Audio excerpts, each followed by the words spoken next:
stopping by my channel again. I'm Candace, aka Geeky Candy, here to bring you some more random geeky content. Today we've got some Joker questions, I guess.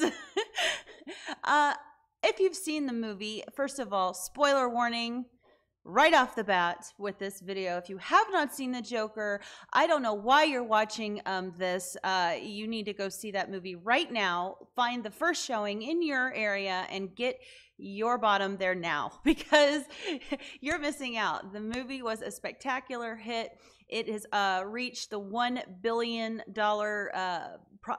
earnings margins now, and it's like, I don't know. It's one of those movies you got to see multiple times to get the full scope of its genius, but you can definitely enjoy it on the first go. So please be sure to go see it if you haven't already. Todd Phillips is an awesome director.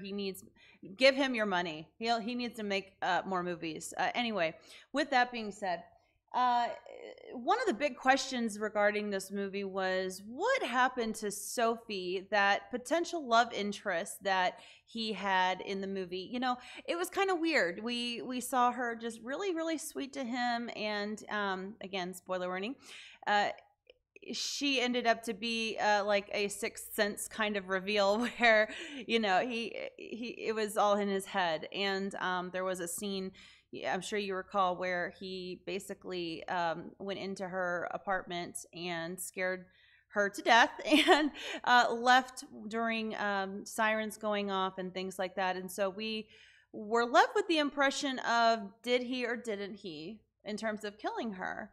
And there's a lot of speculation, but Todd Phillips, the director, did just come out with an article reply regarding it. So let's dig in that a little bit. So did Joker kill his neighbor Sophie? Director Todd Phillips answers.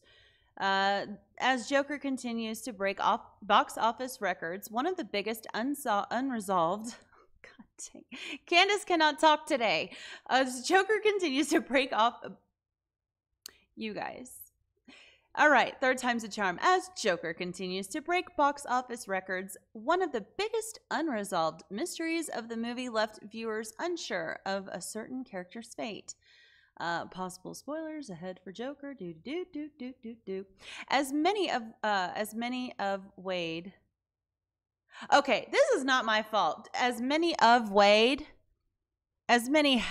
weighed in whether Joker killed his neighbor Sophie. Several creatives behind the film have spoken up. Lauren Scher, cinematographer for the Joker, confirmed to IGN last month that Sophie was still alive. Todd Phillips, the film director, however, has spoken on the fate of Sophie, and according to him, no, Arthur did not kill Sophie. In an interview with IndieWire, Phillips was asked directly if Arthur Fleck killed Sophie, to which he replied, "As the filmmaker and the writer, I'm saying he doesn't kill her." The full quote from Phillips can be seen below.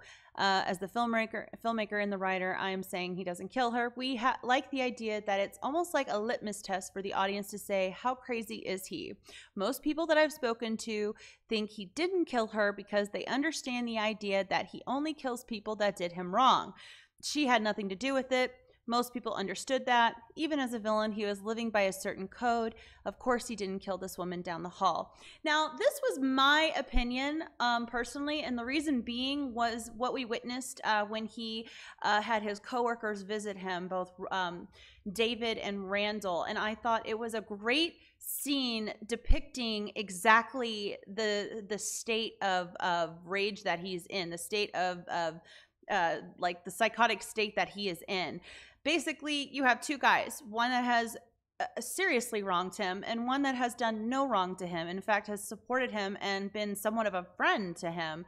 And so one guy's ending was pretty brutal, and the other was pretty comical. The end of his scene was him trying to walk out, but unfortunately he could not reach the lock. And what a great Joker moment when you know, you're still in your head thinking, okay, is he or isn't he going to at that point? And no, he just unlocks the door for David to walk out.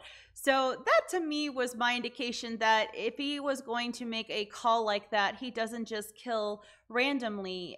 He has purpose behind them. The other thing to me that kind of made sense is I feel like he killed people around him that were real figures around him that allowed him to free himself of the emotions that he had because of them. Now, Sophie was not, she was a real person, but the idea of her was a figment of his imagination, not a reality in a sense where it was affecting his life in a negative way. And so I felt there was no, based on the things in the movie that had happened to him, I just didn't feel like that would have made sense to me. So anyway, with that being said, I just thought this was kind of an interesting little thing to come out. I know a lot of people were kind of speculating after the movie. I know I was. I had to really dig and think about it. You know, talking to other people about why or why not would he have done that. So what do you guys think about that take? And yeah, I appreciate you guys stopping by, checking out my channel again. Please hit that like and subscribe button as a YouTube creator. I appreciate the support, help getting my content out there more. Feel free to share on Twitter, and you can always reach me on Twitter for ideas for new videos. I'm at Geeky Candy. I do respond often, so you can always find me on there. And again, until next time, fandom, I'll see you later.